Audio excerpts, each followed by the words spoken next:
You are listening to a Sustainable World Radio podcast. Sustainable World Radio brings you in-depth interviews, news, and commentary about exciting, creative, and innovative ways of living.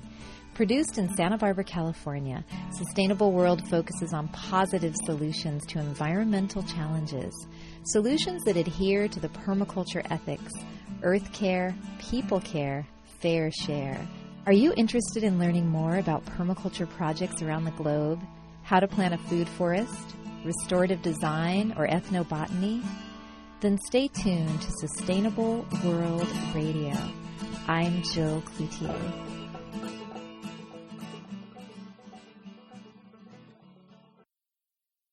Tell us a bit about your background and how long you've been working with dolphins. My name is Ric O'Barry. Working with dolphins, let me see. I'm now looking at my 70th birthday coming up, and I think I started in 1960, something like 47 years, working with dolphins and other marine mammals, bottlenose dolphin, manatees, seals, sea lions, so forth. Wow. And Ric, if you could tell us, when did the transformation occur from being a dolphin trainer to a dolphin advocate? And on Earth Day, 1970. That's when I sort of was reborn. Of course, I didn't know it was Earth Day. That was the first Earth Day, and I didn't know what it was until later on when I read the Herald and realized, what was going on. But yeah, that's when Flipper died, and that's when I sort of did a turnaround and started questioning the value of training dolphins and displaying them. Could you tell our listeners who may not know who was Flipper? Flipper was a stage name for Kathy and Susie. There were three other dolphins. They were never filmed, but it was mainly Kathy and Susie, two bottlenose dolphins, two of the five that I captured in Biscayne Bay right here in Miami, Florida. And they became Flipper, the television star. Which I watched that show many, many times. Oh. And you were Flipper's trainer, and then something happened, and if you could just tell our listeners, share with them what occurred on, I think it was at the aquarium, that really changed your mind about having dolphins in captivity. Yeah, it was the thing that turned me. It was the death of Flipper, of Kathy. She literally died in my arms. Suicide. And, and that turned me around. I walked away from that career and that industry. It wasn't a huge multi-billion-dollar industry it is today. That's the thing that turned me around, was the death of Flipper. And Ric, why do you think that a dolphin in captivity might commit suicide or be unhappy? Because captivity is very stressful. It's an optical illusion. The captivity of dolphins is literally an optical illusion. You look at them and they look quite happy. They're smiling back at you and bright-eyed. And, you go to the park and the sun is out and your family's with you and the music's playing, and it's hard to really see the problem. It's an optical illusion. But when you know dolphins in the wild, and you must see them in the wild in order to get the correct perspective to see things from their point of view. In the wild, they move around about 40 miles throughout the day here in Biscayne Bay, or most so-called resident dolphins like down in Key West. I know a group I've been watching for 30 years now, and another group in the Bahamas I've been diving with for longer than that, and they stay in that same area. They're called resident dolphins. They're always there, and I watch them, their offspring, and in Taiji, Japan, where I spend a lot of my time, those are transient dolphins. They move hundreds of miles, and they're passing the coast of Japan. So those two are different. But both groups, if you watch them, they're very different than dolphins in captivity. And you really need to see them in the wild to understand what's wrong with captivity and why it doesn't work. Most people who go to SeaWorld or Seaquarium or Marineland or wherever haven't seen them in the wild, and many dolphin trainers haven't either, haven't watched them. If they had, they would realize that captivity, keeping them, these sonic, large-brain, free-ranging creatures in a concrete box is stressful. And it's that stress that creates the high mortality rate. And, in the last interview that we did, you spoke about snakes in a zoo and how they are actually treated more kindly than dolphins in these what you call abusement parks. Well, yeah, that's true. A cold-blooded, small-brained snake is treated with more consideration in captivity than a dolphin. And you only have to go to the zoo and look at the snake exhibit to see that.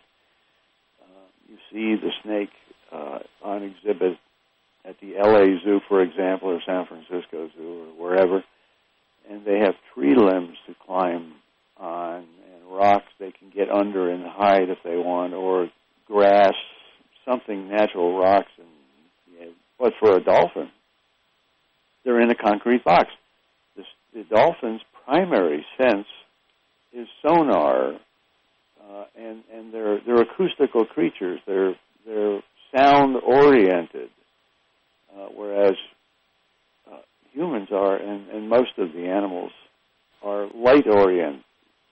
Vision. In other words, our vision is our primary sense, but for the dolphin, sound is their primary sense. And so when you put them into a concrete box, like SeaWorld, you are subjecting them to sensory deprivation. Is sensory deprivation stressful? Of course it is. So you got to see them in the wild to understand why captivity does not work. It never worked. It's a failed experiment. Hopefully an experiment whose time is coming to an end. I think it might. I was just at City Hall here in Miami. They showed the Cove movie. They had 500 people show up for a 300-seat venue, and I was looking out the back window. People were watching the movie, and I was looking. It's right on the bay, the City Hall, and it looks across Biscayne Bay, where I captured over 100 dolphins. I could see the aquarium in the background there, and I was thinking, if people see this movie, they're not going to buy a ticket anymore for a dolphin swim program. It's not going to happen because it's so powerful. This movie, it's not just about the Cove in Japan where the slaughter takes place. This movie is as much about the dolphin captivity issue and about whaling and about mercury contamination. It has several subjects, but the thing I like most about it is how the dolphin captivity issue is framed and told, how that story is told. Well, your work, and this brings us right into The Cove, your work is the subject of a new documentary film called The Cove, and this film garnered amazing positive reviews and at Sundance actually won the Audience Award for Best Documentary. And I was reading through The Cove reviews, and one man said, "This is easily one of the most powerful, heartfelt, and important nature documentaries I've ever seen." And the review I love the most was by Sean Means from Film Finder. He said, quote, "Not only a great movie, but the most noble use of film there is, the power to change a wrong." So this film sounds amazing, and I'm glad that someone's documenting your work. Can you tell us a bit about the Cove movie and what can listeners expect to see in this film?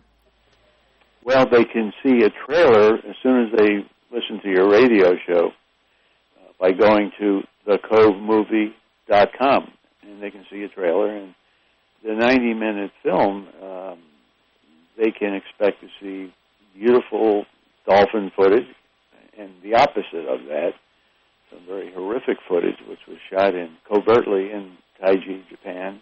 There's a lot of things going on in this movie. It's hard to really capsulize it. It's just so much stuff going on. But the bottom line is it's entertaining. It's not like a television show.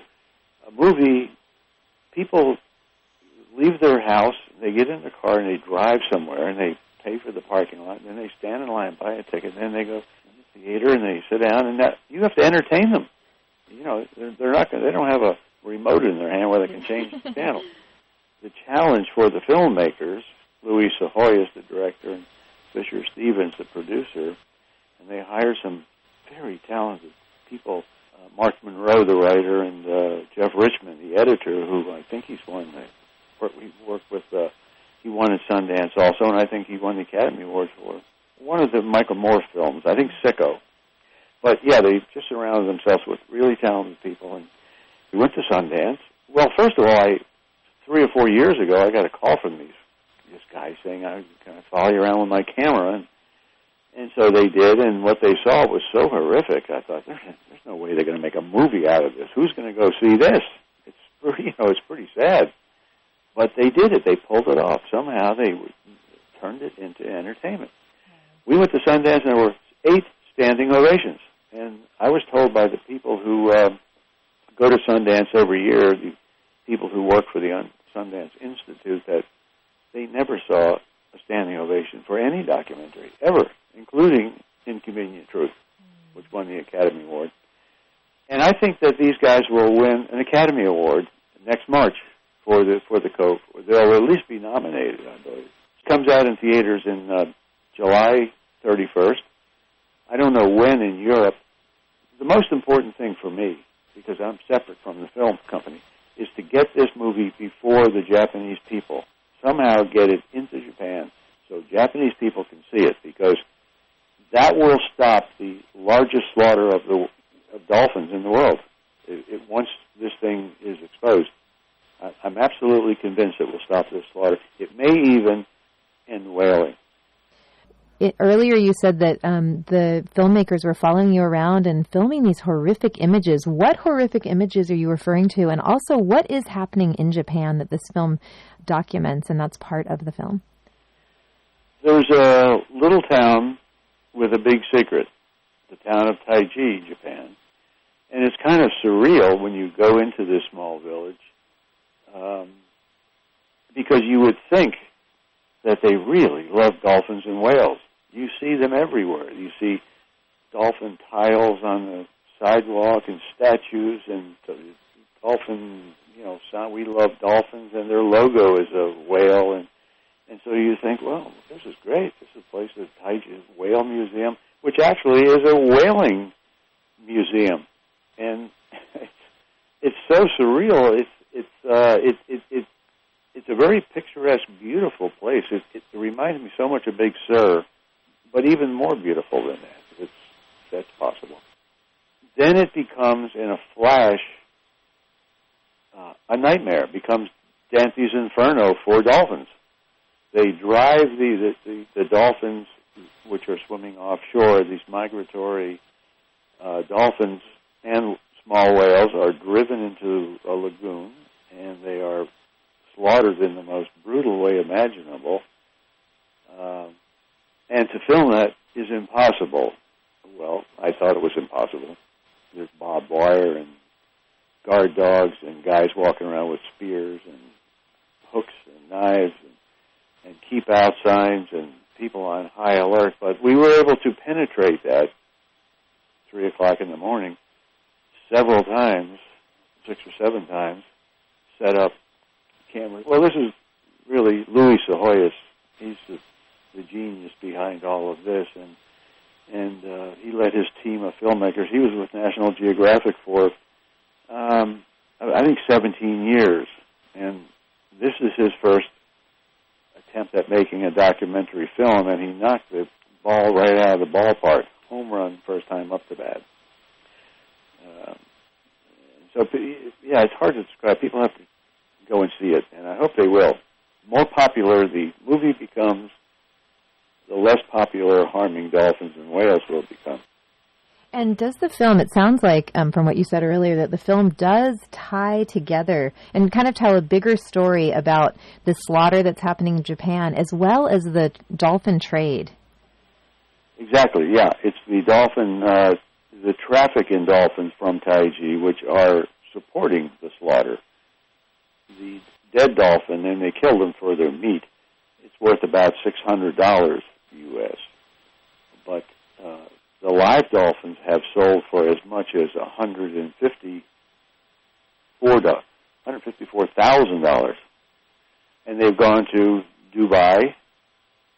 They're going to Dubai right now, and so the batch just went to Mexico, Turkey.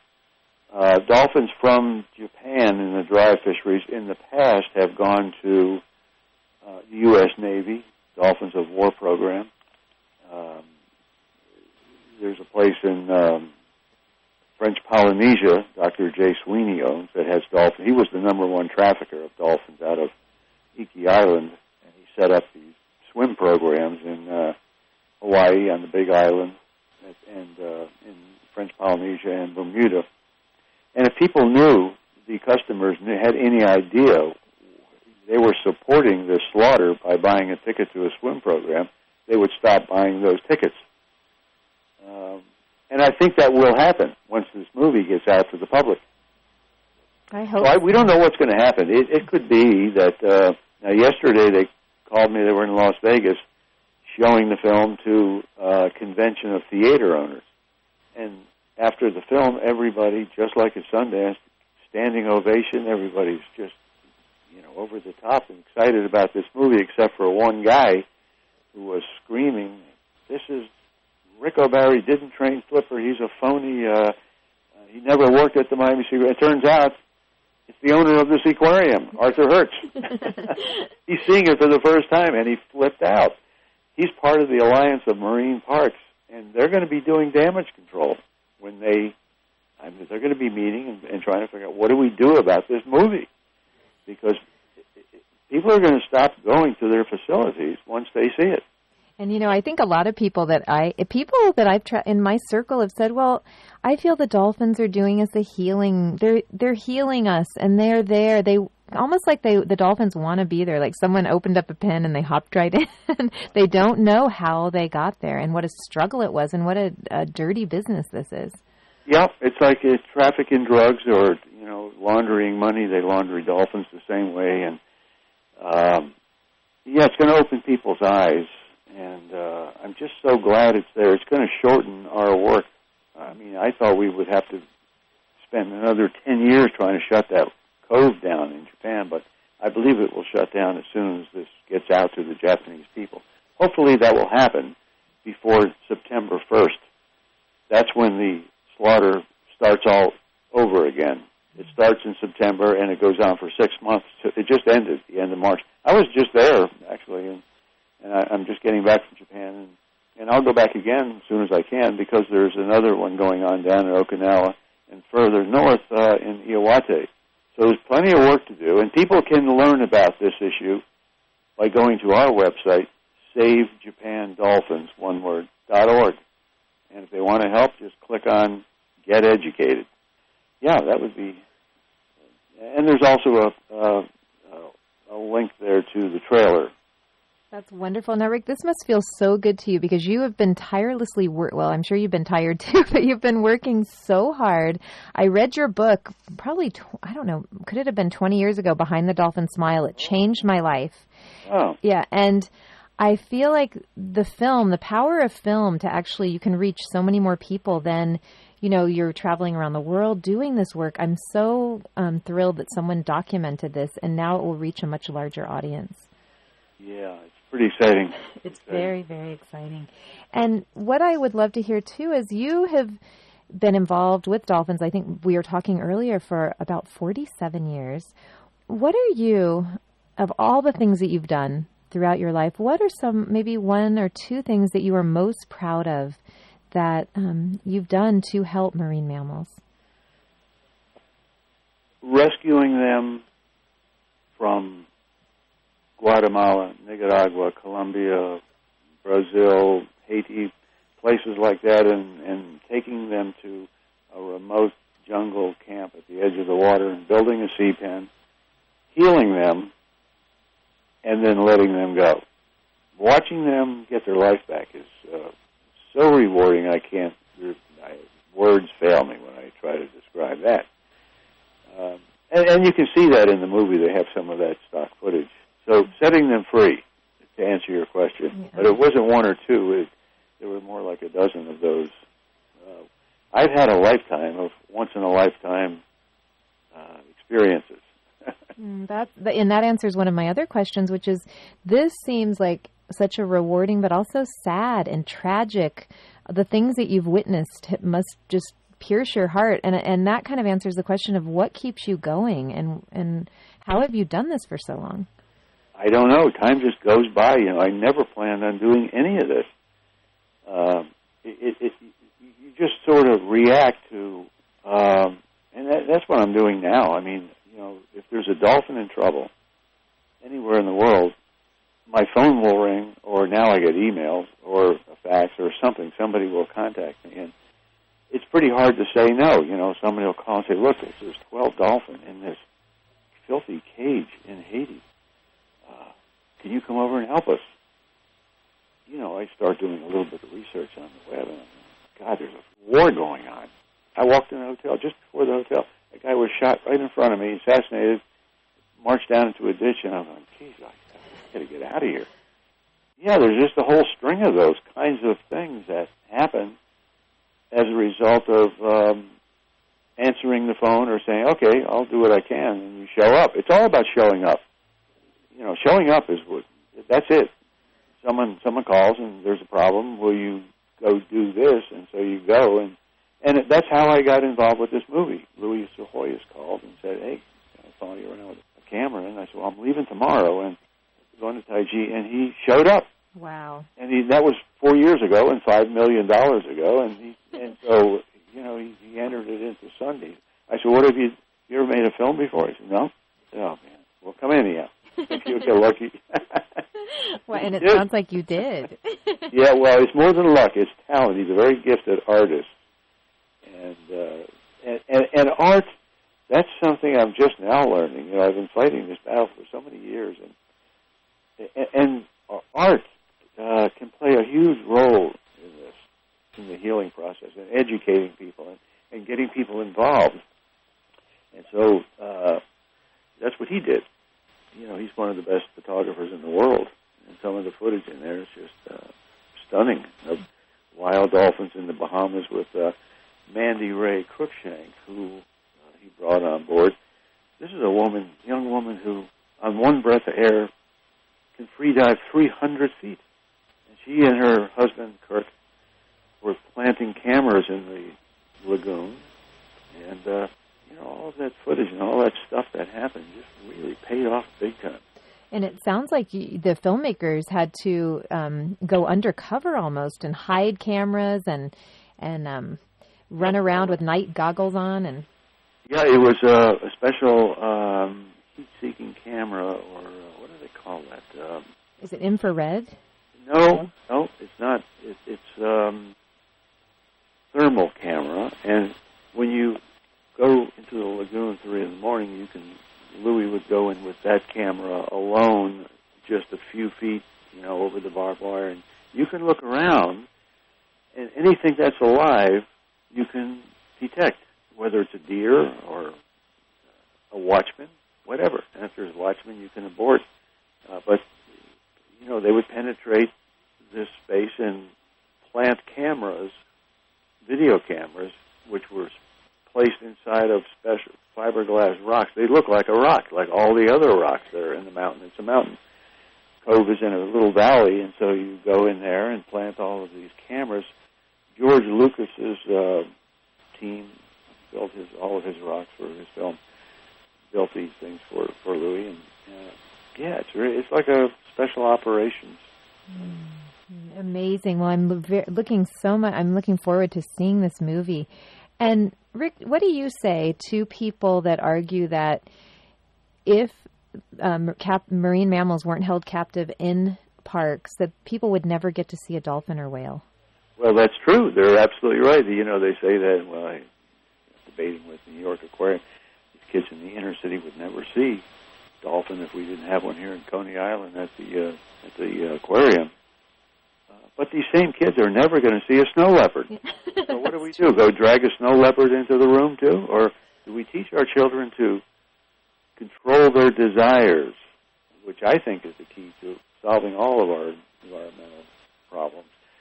It sounds logical, yes. If we display dolphins and whales, SeaWorld will tell you, people will become sensitized and by that experience, and then they will protect them. And it sounds logical, doesn't it? Mm-hmm. Well, consider this. Japan has 50 dolphinariums. Here's a country the size of California that has more dolphinariums than all of Europe. And yet the largest slaughter of dolphins takes place every year. And none of these, 50 dolphinariums translates into hundreds of millions of people who have been through these places and are theoretically educated and are now going to save the dolphins. Well, where the hell are they? So I think it's proof. The smoking gun is in Japan. It's proof that displaying dolphins is not going to help them at all. People are amused. They're titillated. But that's it. There's no action. Do you feel that it would be a better use of the money of these aquariums and marine parks to clean up the ocean instead? Yeah, you know how much money they make? The dolphinariums, SeaWorld and these places make, in the United States alone, $2 billion profit every 12 months. $2 billion. And I don't think they spend one penny trying to solve this largest slaughter of dolphins in the world. In fact, in the movie, you will see as many as 30 dolphin trainers there selecting the best for themselves, and they don't care what happens to the others that are slaughtered. They don't do anything to stop it, and they're actually rewarding the fishermen for their bad behavior with big bucks because they want live dolphins for these swim programs and these therapeutic healing centers. So it's an industry of hypocrites that are just about to get exposed. We're at an exciting time then in your career. Yeah, it is. And it couldn't happen at a better time because I'm getting worn out. I mean, I really am. I'm looking at, I'm going to be 70 my next birthday, and I don't know how much longer I can do this stuff. It's not easy, I can tell you that. I saw some videos on YouTube of you, and I forget, I think it was in Central America or South America, and you went to, I forget what country it was in, but you were trying to stop, it was almost like a traveling circus that had dolphins in it. Oh, yeah. That was Cheryl. She was actually a Russian dolphin. Oh. The Russians had 500 of them. The Soviet Union during the Cold War, and and you see that in this movie, incidentally, Rescuing Cheryl. She was one of these Russian Navy dolphins.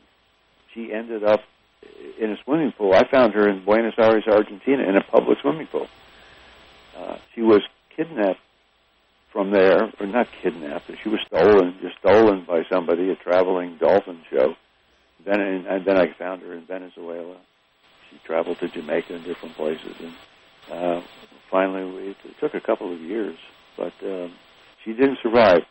Cheryl died there in Venezuela. But we were able to expose the whole thing and shut down the traveling dolphin show. Did the dolphins, when you are, like the dolphins that you got to rehabilitate and then set free back into the wild, do they at first mistrust you and just don't want anything to do with you because you're a human and it seems like they've been abused by other humans? And how does your relationship with them change once you start rehabilitating them? They are all different. It's really hard to...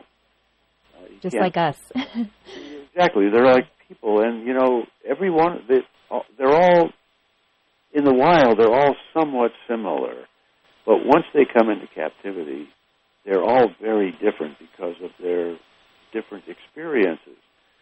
Some of them have been, like the ones in Haiti we set free, they were only in captivity a short period of time.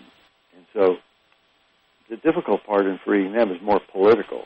And, you've got to get the Minister for the Environment to agree to go along with this, and he's overwhelmed trying to fight a war. And people are, there was a hurricane during that time, and hundreds of people, maybe thousands, were being washed out to sea in these valleys. And it happens every time they have a hurricane or heavy rains because there's no trees left and the water just rushes down there. And so he's dealing with all of that, and you have to try and get his attention and to think about this one dolphin when people are dying. So that's the hard part. Freeing the dolphin is a matter of just cutting the net and letting it go. So that's pretty easy. Freeing Flipper in Brazil, the last captive dolphin in Brazil, which we did some 20 years ago, this one was very much like Keiko and Free Willy. He was in captivity for 12 years. And there was a rehabilitation process, and I had to rent a helicopter from Rio de Janeiro and fly this dolphin down to Laguna, where it was captured 12 years earlier, and reconnect this dolphin with its mother, Ric O'Barry. She was still there. You put them. The first step is to get them out of a tank where they've been for so many years, and put them in natural seawater where they can experience the natural rhythms of the sea and the tides and the currents and all of these things that we take for granted. That is really the healing process. So what I do is just get out of their way. I don't really do very much at all. It's all about nothing. It's like a Seinfeld episode. You really are just empowering them. Freedom is about choices and decisions, and that's what you're giving them. You're empowering them with that because they didn't have that in captivity. In captivity, you have no choices, no decisions, and so you put them in a natural sea pen, as big a one as you can build, and then start throwing in live fish. You're not feeding them anymore. You're throwing the live fish in. They have to chase the fish down and catch them. And that's what I mean by empowering them. That's how that works.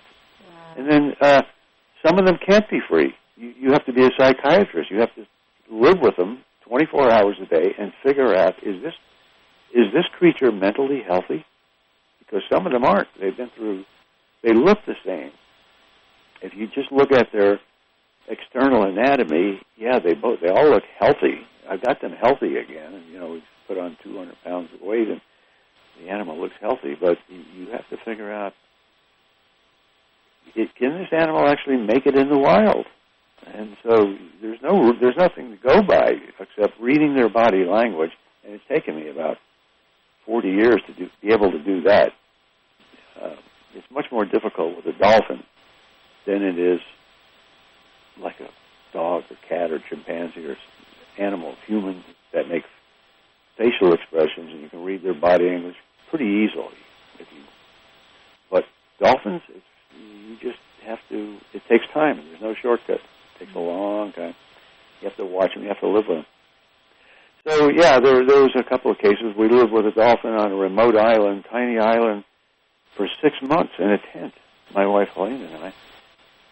When I say small, I'm talking about it takes 958 steps to walk completely around the island at low tide in the middle of the Caribbean, hundreds of miles away to the closest landfall, which would have been Panama, actually. And when it rains, you can drink water. And if you catch a fish, you can eat. Otherwise, there's nothing there. And coconuts. Eventually, you're counting the coconut trees. But this dolphin, no question in my mind, Cheryl was her name. Stefania. She would not have made it. She was not mentally healthy. So I took her to a place in Colombia, near Cartagena. We got an Army helicopter. And in fact, I just talked to the people who were caring for her. It is a captive facility. It's in the Rosario Islands National Park. It's offshore. It's a huge sea pen. It's the largest sea pen in the world. And there's no gate in her sea pen. She comes and goes. But she chooses to stay there, hang around with the other captive dolphins and watch all those stupid tricks they do. But that's where she is. She's just not mentally healthy. I wonder if dolphins can suffer from post-traumatic stress like people. Well, I do. I must tell you, I've been diagnosed with that from what I experienced at the Cove. I haven't slept in 6 years. But I'm hoping that'll change once this movie is out and this killing stops. But yes, I think they do, to answer your question. I believe they do. Yeah, well, and a lot of other things. Many of them in captivity are not mentally healthy anymore. And we wouldn't be either if we had experienced what they experienced. And to be broken and split apart from their families, I would imagine, they're very social. Yeah, and especially the orca. It's probably the most social animal on the planet. When a killer whale is born, they will spend the rest of their life with their mother. And so when we capture them and take them to the Miami Seaquarium, for example, like Lolita, who's been there longer than any orca in captivity in the world, we take away from her the two most important aspects of her life, the world of sound and their family.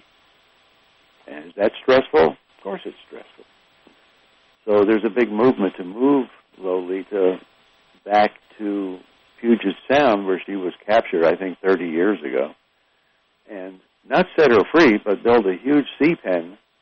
And her mother is still there. The family is still there. And she can live out her life with some quality and dignity. But the Seaquarium has to first agree to let her go. And they won't do that. But they might change their mind when they see this movie. Well, Arthur Hertz, the owner of the Seaquarium, saw it yesterday in Las Vegas. I think I mentioned earlier, he just flipped out. I mean, he is livid, and it remains to be seen what he's going to do. Maybe they don't look good. Yeah. Maybe they see the beginning of the end. I wonder if he is freaking out because he's thinking, oh, boy, this is the end of our industry. It could be. I was told he was really, really flipping out at this convention in Las Vegas. He also owns theaters, and that's what he was doing there. So he didn't expect to see this. And so it's going to be a very interesting time coming up. It is. Now, Ric O'Barry, you are just a crusader for dolphins. If you could tell our listeners one thing that they could do to help dolphins in captivity or to help stop the Taiji dolphin slaughter? Yeah, well, that's an easy one. Go to SaveJapanDolphins.org and make a donation, even if it's $1, because what we do is very expensive. We're trying to open offices in Japan and staff it with Japanese people and let them solve this problem in Japan, and that's going to be expensive. As far as captivity is concerned, one of the most important things people can do is don't buy a ticket. It's based on supply and demand like any other product, and if you're buying a ticket, you are supporting that industry, and that's why these captures are taking place. And this captive breeding is just as bad. I mean, it doesn't make any difference if the dolphin was born in captivity or whether it was captured from the wild. If you look at the inventory report and what they die from, it doesn't make any difference. They're both, captivity is not a good thing, whether they were born in captivity or whether they were captured. It's the same thing. And that really does lead us back to the title of your book, Behind the Dolphin Smile. People see the smile and think they're fine. Yeah, well, you haven't read the sequel, probably. No. The sequel is called To Free a Dolphin. You can find it used on the Internet, Amazon. It's out of print now. But both of those books might come out again now that this movie's out. It's called To Free a Dolphin, and it's the sequel to that, Behind the Dolphin Smile. Well, I will look for that. And again, The Cove is coming out in July in theaters. And do you have anything else you'd like to tell our listeners about The Cove, about your work, about dolphins, marine mammals? No, I think we've covered everything. Just like to say hello to all my friends in Santa Barbara. Bud Bottoms, one of my favorite artists, lives there, and his family. Well, thank you so much, Ric O'Barry. It's been an honor to speak with you today. Thank you. You've been listening to a Sustainable World Radio podcast. For more information or to hear our other podcasts or interviews, visit www.sustainableworldradio.com. Sustainable World Radio is produced by Jill Cloutier. Music by Dana Lyons. Thanks for listening.